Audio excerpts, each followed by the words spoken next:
Epilongrian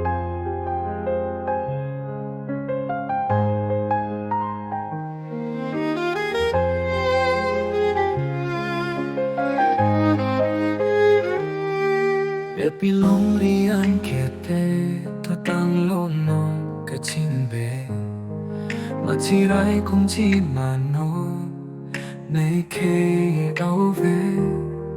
Longri le ke vilote Ke sungji ko anne Chejin sorarai kong no toan anope Dihinga mo ajoine Seram hoya panchote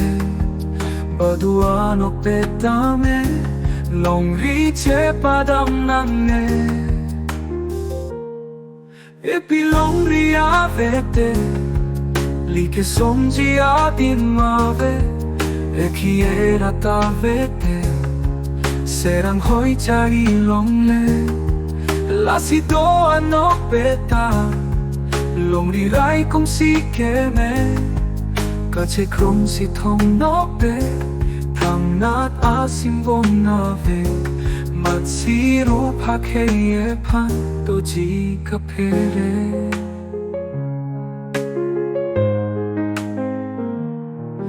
Silai di sila chin thong Sa kai mi ang no Mang dun ri de serang hoi Ham phang nang tung ching rum no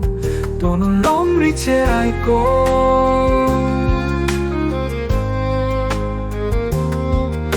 Ke sung pen pa jok no Nong me do po khai ar jo O ve suri mo vang ta Do chi fur ki mo along Ke amoy ar bung nang tu Che man pa me no Ke sung do an pe nang tum pa jok no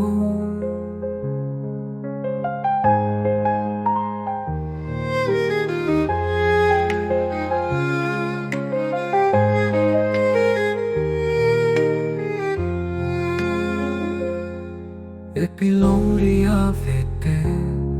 Like somji adin mave Eki era ta vete Seram hoy chari longle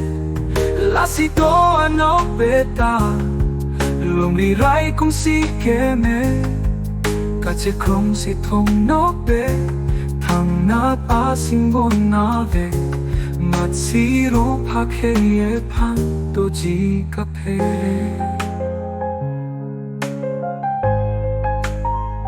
To ji kapere